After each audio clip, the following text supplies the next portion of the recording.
Emmalynn. I'm Jessica. And today we are going to be talking about our 5-star predictions for our end of year TBR. For the rest of the year. Yeah. Books we want to read before the year ends or that are coming out before the year ends that we think will be 5 stars. So there's a bit of a mix of new releases and things that have probably been out for a long time. So we'll first talk about the book that we have in common, which is Air by Sabaa Tahir, right? Yes. I'm just going to read a little bit from it because I just read the synopsis because I completely forgot what this book is about. I heard it was set in the same world as An Ember in the Ashes, and I didn't want to read. We don't need to know anything else. I'm just finding all this out. Literally one of my favorite series of all time. And it already says it's going to be a duology, so I already know it's going to be good. I already know there's supposed to be cameos. Don't know of who yet. Do I need to reread Ember in the Ashes? Like, I have more questions than I have answers for anyone. Anyways, this says it's a book about love, legacy, and vengeance, an orphan, an outcast, a prince, and a killer who will bring an empire to its knees. Beloved storyteller Sabaa Tahir masterfully interweaves the lives of 3 young people as they grapple with the burdens of power, the treachery of love, and the devastating consequences of unchecked greed. Get ready for a dark and breathless journey that will captivate readers and that may cost these young people their lives and their hearts. Literally. That's what it says. It's a period and then literally with another period. Oh, it's serious. Literally. That's it. Period. If you haven't read An Ember in the Ashes, that should be on your TBR for the rest of the year. And let me tell you, it will be a 5-star read for you. I'm not going to lie.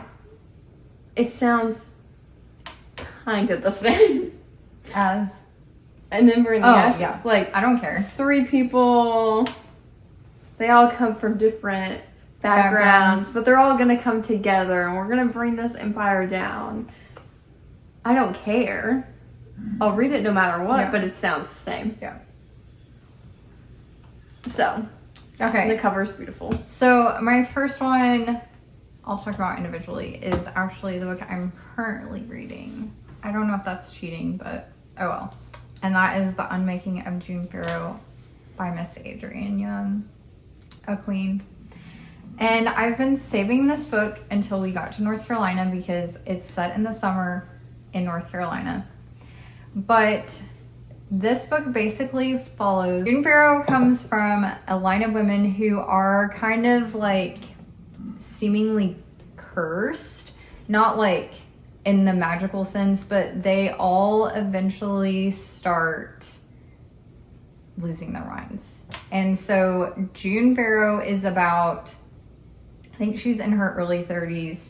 Her grandmother has just passed away at the beginning of the book, so she is the last in the line of Farrow women, and she's kind of like determined to, so far, I haven't read it yet, but this is what I'm getting so far. She's determined to figure out why this happens to them. And from the beginning, you can kind of see the direction that it's going to go, or at least I did. Yeah, so don't say it. But it has like a certain trope that you kind of pick up on right away that is going to make it very interesting. But it's very atmospheric so far. It's set in a small town. So there's a lot of like small town vibes and characters who have been in June Farrow's life ever since she was born. So there's a lot of like found family elements in her life. And so that's always a gripper for me. So I don't know. I feel like the setting and the time that I'm watching this, or not the time that I'm watching, the time that I'm reading this in is going to be a 5-star read for me. Okay, my first one physically is The Cheat Sheet by Sarah Adams, and other than the like Charleston series, this is all I have left. And Mother has been harassing me to read this, and I'm like, why did you read this not during football season? Obviously I'm going to save it for football season because I have all these summer romances, and so if this is a romance that gives fall vibes in my mind, it really doesn't. Yeah, probably. But I mean, football it is during is football fall season. So I'm waiting until then to read it, but I remember she started reading this and she was like, and then we started filming our wrap up. She was like, I just love it so much. What he does for her, this man. And I'm like, what are you talking At the about? end of the, towards the end of the book, you're like, wow. I didn't even know that, like, you had liked it. It had a that major much. redemptive moment for me towards the end. So I'll probably go ahead and read the rule book too. But I know I haven't read that one yet. at least this one I will for sure read this fall. I'm kind of getting back in my fantasy era, so getting the itch. not for sure that I'll read the second one, but maybe if I read some high fantasy I'll need a break, but I can't wait. I am going to live vicariously through Bree in this book, who's a ballerina, because goals. Yeah. And that's all. Who doesn't want to be a ballerina?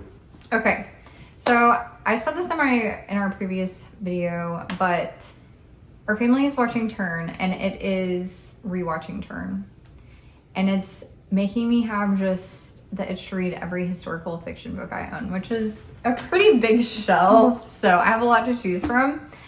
But I just finished Lovely War, and I have this. It was so good. Moment of silence.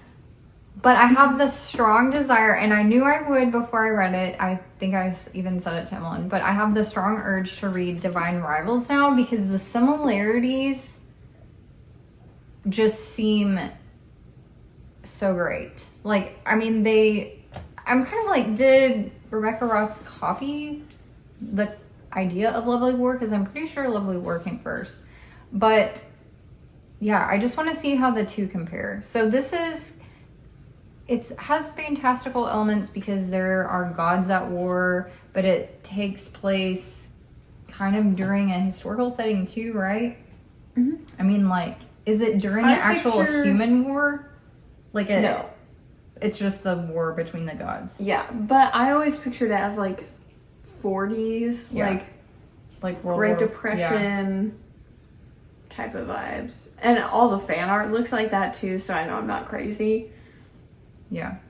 But this is about a girl who's a writer, right? She works for a newspaper. And she is like, her and this guy, Roman, they're kind of rivals. And it's because they're both up for this job. There's only like one job. So they're basically like interns. And they both want the promotion. Yeah. And then one day, well, after a while, she's been writing these letters. She thinks she's sending them to her brother off at war because they're just magically disappearing off this typewriter. Turns out that they've been going to Roman this whole time. And so he knows that it's her, but she doesn't know that it's him. And so it's like, yes, which is also why I love it. And but also it's so, giving Tortured Poets Department. Right.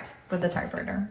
I just feel like you need to read it right now. It's so short. It's on Kindle Unlimited, right? Yes. I thought it was.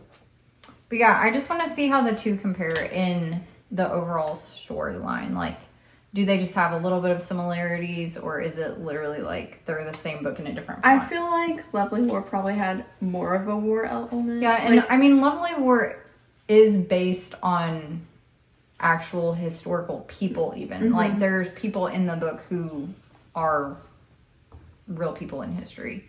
So it has a lot of like actual factual things that happened in World War II. Or is it one? I think it's one. But this doesn't have like major war elements towards the like last little bit and then the second book, which a lot of people I feel like dislike the second book because they're not like around each other as much as I would want for it being the second book. But I think it was more realistic for like their jobs and their occupation for them not to be like immediately thrown into the war at the beginning of the first book. So I thought it made it more realistic. My next book I feel like is giving the same vibes, and that is Dearest Josephine by Caroline George. I'm just going to read the little bit in here because there is hardly anything in here, which I love, because especially when you start reading a synopsis and it says continued on the back flap, no, I'm just going to end there. You're telling me way too much about the book. So this says 1821, Elias has ghastly luck with women. He met Josephine DeClaire once and penned dozens of letters hoping to find her again. 2021. Josie DeClaire has questionable taste in boyfriends. The last one nearly ruined her friendship with her best friend. Now in the wake of her father's death, Josie finds Elias's letters. Suddenly she's falling in love with a guy who lived 200 years ago, and Starcross doesn't even begin to cover it. I love anything with a letter element. This has like text messages in it too. This happened the last time I talked about this book. It's upside down. I was just flipping through and I was like, what is wrong with this book? Like, I can't just flip it. Like, it's permanently like that or something. But I've read 2 of Caroline George's other book, and what I love about her is that all of her books are dual timeline. They all have some sort of mystery element, but they're all so different. Like, this one takes place in the 1800s. I can't remember when Curses and Other Buried Things takes place, but that has like Unmaking of June Fair vibes. And we have The Summer We Forgot, which is like a teen mystery book. So I just like the diversity in her writing. You can tell that like she does it because she loves it, and not like I feel like it's like the same with music artists, how they just like pump out one genre and you know they listen to more than one genre. Like, you know, she likes more than one genre and she picks things, and I really enjoy that. So I think I'll like it, hopefully, because I loved her other 2 books. The next book I'm going to talk about is The Fountain of Silence by Ruta. Yeah, I was like, wait, no, I said that wrong. Ruta Sepetys. I don't know how to say her last name. But she is kind of like known as the queen of historical fiction. And I have this book and another book I can't think of off the top of my head that also became a movie, I'm pretty sure. But this one just really intrigues me because it's about the oh my gosh, what war is this? The Spanish Civil War, which I've never really heard anyone write anything about. I mean, so that's interesting to me because it takes place obviously in Spain, in Madrid, and it follows I guess like people during this time, a lot of people were flocking to Spain because they were kind of like doing well economically, and it was kind of like a touristy spot. But this follows the main character Daniel, which a lot of books, you know, don't have male main characters, so that's interesting. But he is the son of an oil tycoon, and I guess he comes from like a Spanish heritage. So his family decides to move back to Spain to kind of like reconnect with his mom's Spanish heritage. And he decides to start photographing Spain and like all these places he's visiting and learning about his mother's home country. And then photography ends up leading him to meet this girl named Anna, or Anna maybe. And it kind of just gives lovely war vibes because they have like this random meeting and then there's this war going on at the same time. And so I think there's obviously a love story that takes place. But I think in him beginning to photograph Spain, he kind of like starts learning some of the dark things that are occurring in Spain as well that maybe like people turn a blind eye to. And so that causes him to kind of reevaluate what's happening in his mother's homeland. So I don't know. It just sounds really interesting. And even though this book is like pretty chunky, the font is pretty large and the chapters seem really short, which I really appreciate because that makes it seem like it's flying by fast. So I'm definitely going to try to read this before the end of the year because I want to know if her writing is like worth the hype. I've definitely heard of these too. So Between Shades of Grey was renamed for the movie, and it was renamed like Ashes to Ashes, I think. Yeah. Oh no, Ashes in the Snow. That's so different. Yeah. I think because it sounds too much like 50 Shades of Grey. And the book obviously came out before that whole franchise took off. So I think for the movie, they decided to rename it so there was no confusion, which rightfully valid. so. Okay, my next book is Where the Dark Stands Still. I forgot about that book. And this was in your room. Yeah, it was totally like a blind pickup. It was the buy two get one free at Target. We each had a book picked out, and we were like, okay, we need to agree on our free one. And I think this had just come out that week, and we just looked at the cover and we were like, yeah, this is really interesting. This is it. And this follows Liska, we'll say is her name, and she knows her magic is dangerous, and she knows there's this mythical fern flower that grants you one wish, and that if she picks it, gets the one wish, she could banish her magic forever. So she wants to be rid of her magic. Yeah, so she doesn't have to like deal with the consequences of controlling it. But she also knows that people that pick the flower sometimes like get really grave consequences and like unknown horrors. And so one day she's caught by the demon warden of the wood, and he kind of strikes her a bargain that if she serves him for 1 year, then she can get the flower's wish without dying. And so she goes to this manor and like starts realizing that she's not the first person he's offered this deal, and everyone that he's offered this deal has vanished.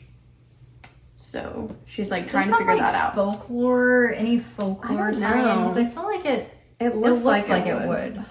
There's the metallic. And the fern flower thing gives Rapunzel. Yes, that's I just feel like this is like brought up from like my dreams. Yeah. It gives like childhood vibes, but darker.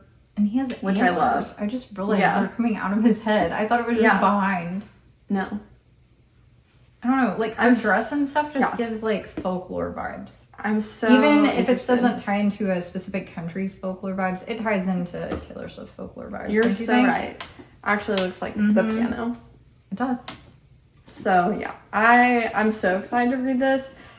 I feel like something about this is giving A Study in Drowning, but make it cottagecore. I do want to read that too. Yeah, so I don't know what it is about this that I just want to read it so bad, and like, why have I not? Yeah. I'm also reading The Lost Story by Meg Schaefer right now, and I feel like that's awakening like a need for like fairy tale books. So maybe that's it. But lastly, probably one of the books I'm most excited about this year is Spectacular by Stephanie Garber, which is like book 3.5 of the Carvel series.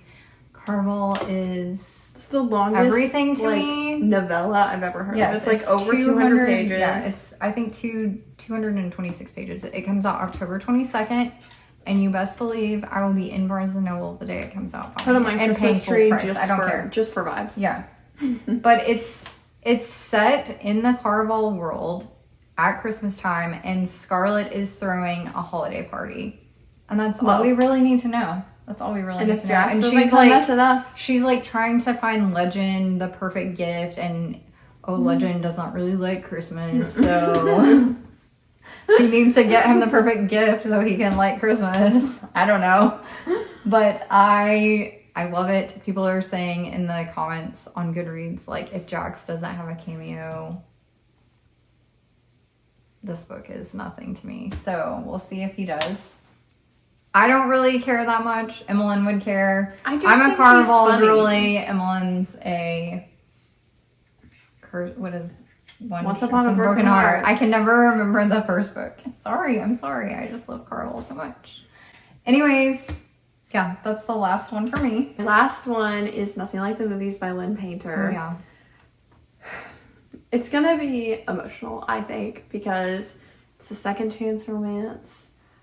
I do like the progression of like they were together in high school and now it's taking place at college. I'm glad she did that instead of like 10 years later something happened, because like Liz and Wes would never not be together for 10 years. That just makes no sense. Yeah. So I'm glad she's sticking to like the college thing, because I feel like the typical thing is a whole decade, which like at that point you just gotta move on, in my opinion. Yeah. But I'm so excited to read it. I know it's gonna live up to my expectations because she's like the YA Emily Henry for me. I should just read one of her adult books, but I haven't. Yeah. So yeah, I think I will actually read all these, which Yeah, I will too. I never confidently say that with any TBR, but I think I can do Yeah. it. We got this. When does the Sabata Hero book come out? Do you remember? Is it in October? October. It is too. I think so. October is going to be a great month. I don't know if I want to read Spectacular in October though. No, I will save it, but I will buy it. October 1st. Okay. 512 pages. Oh. Okay. I didn't really know that. also want the new Ember and Ashes covers, but Yeah. anyways. That'll be a group purchase. Yeah.